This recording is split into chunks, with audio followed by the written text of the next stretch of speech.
So ఇంకో student కూడా మనతో పాటు ఉన్నారు, తనతో కూడా మాట్లాడేద్దాం. హాయ్, మీ పేరు? భవ్య. భవ్య, ఎక్కడి నుంచి మీరు వచ్చారు? మేము చిత్తూరు. చిత్తూరు నుంచి. భవ్య చిత్తూరు నుంచి. సో మామూలుగా ఇండియన్ పేరెంట్స్ మెంటాలిటీ ఎలా ఉంటుందని అంటే, సో అమ్మాయిల్ని ఇంకొక స్టేట్కి పంపించడానికి అక్కడ ఇబ్బంది పడుతుంటారు కదా, అలాంటిది మీరు ఒక కంట్రీ దాటి ఇంత దూరం పంపించారే కదా. సో ఇక్కడ మనకి సేఫ్టీ అండ్ సెక్యూరిటీ వైజ్గా విమెన్కి ఎలా ఉంటుంది? చాలా బాగుంటుంది. ఫిలిప్పీన్స్ అనుకుంటే చాలా దూరం అమ్మాయిలు పంపించడం అని కష్టం అనుకుంటారు చాలా మంది. బట్ నార్మల్గా అయితే ఇక్కడ అంతా సేఫ్. నార్మల్ ఇండియాలో లాగా కాకుండా అన్ని సేఫ్ ఉంటుంది.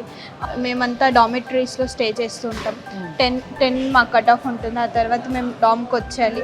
నార్మల్ మేము బయటికన్నా కూడా ఎవ్రీవేర్ సేఫ్, సెక్యూరిటీ అన్నీ ఉంటాయి మాకు. ఓకే. సో మాకు ఎక్కడ కాలేజ్ నుంచి బయటికి ఎప్పుడైనా వెళ్ళాలనుకుంటే పంపిస్తారా? యాక్చువల్లీ రెస్ట్రిక్టెడ్ ఏరియాస్ ఉంటాయి, అక్కడ వెళ్ళకూడదు. సో ఇక్కడ స్టడీస్ అవన్నీ అంత టైం కూడా ఉండదు మాకు, బయటికి వెళ్ళాలి అనే ఆలోచన కూడా ఎక్కువ ఉండదు. సో ఇండియా నుంచి మీరు వచ్చేటప్పుడు మీకు వీసా లాంటిది ఏమైనా ప్రాబ్లం అయిందా? సో ఎంత ప్రాపర్గా ఇక్కడ యాక్చువల్లీ వీసా సిస్టమ్ ఇక్కడ చాలా ప్రాపర్గా ఉంటుంది. ఎవ్రీ ఇయర్ మేము వచ్చి రెన్యువల్ చేసుకుంటూ ఉంటాం. ఎవ్రీ ఇయర్ 2 months బిఫోర్ మా visa expire every year 2 months before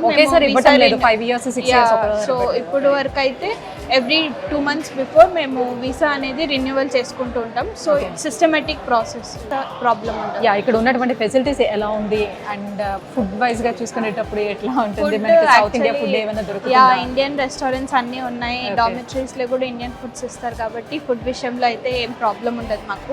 బయట కల్చర్ అది మన కంపేర్ టు ఇండియా చూసుకునేటప్పుడు ఎలా ఉంది? ఇండియాలో ఉన్నట్టే ఉంటుంది, సేమ్ ఉంటుంది.